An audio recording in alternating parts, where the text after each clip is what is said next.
Guruji, I have some glimpse where in the dreaming state or in meditation state that I could sense or see some being who is in different dimension. Yeah. And I sense their feeling.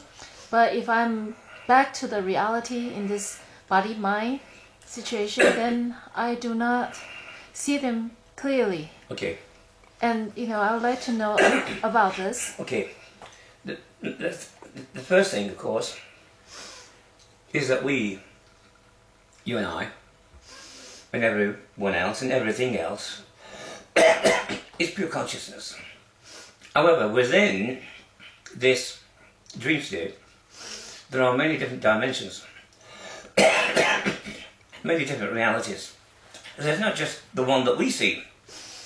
For instance, insects, birds, snakes, have their own realities in this world. And it's not our reality.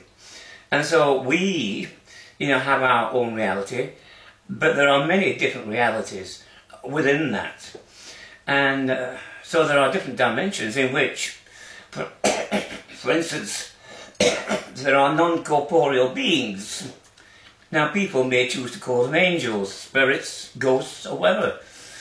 But these are beings without physical forms like ours. Now why would we imagine that because a being does not have a form similar to ours, they don't exist? Well, they do.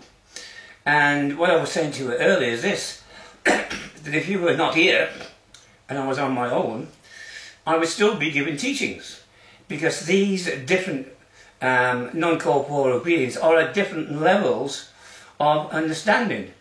They are not all fully evolved. Some are and some are not. And so they actually still need teaching. I'm sure that many were taught by Buddha, and many are taught in this room by me. They are around us all the time. There is no hardly space where they are not. And so they are here all the time. And so, although I don't have to speak in the way that I'm speaking with you, because you have ears, you have eyes, and you have a mouth, and they do not. And so I don't have to use words.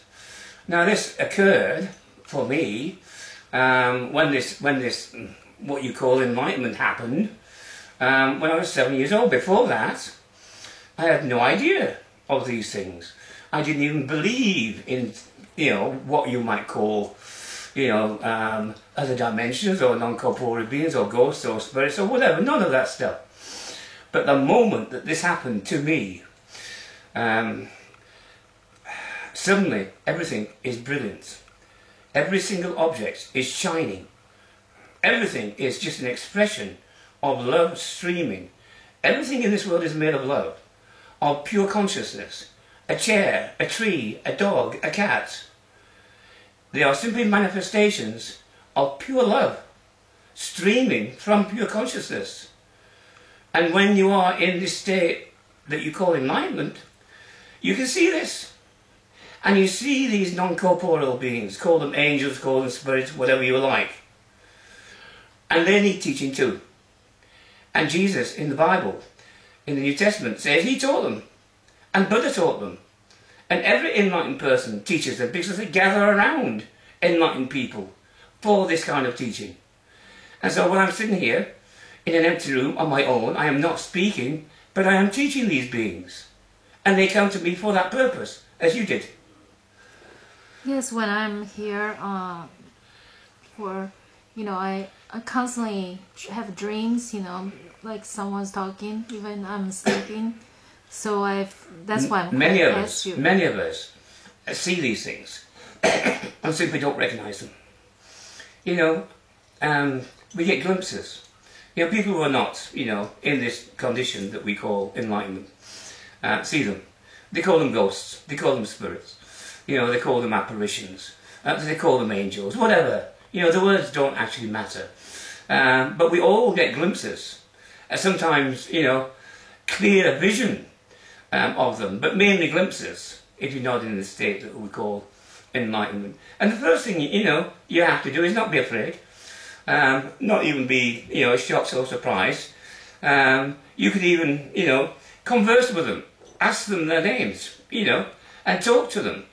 And they may just, hang around, long enough, interested long enough, to have a conversation with you. But you see, all of us are such in a rush that we dismiss these things immediately as imagination, as fantasy or whatever, and we're rushing off to do the next thing in our life. Instead of just sitting and being still and allowing these things to happen. And so we all have these experiences, and they are real within this dream world. And so yes, there are dimensions, there are non-corporeal beings, there are different realities, and you see all this once you drop the idea of a single separate self, which you believe that you are, and you are not. Thank you.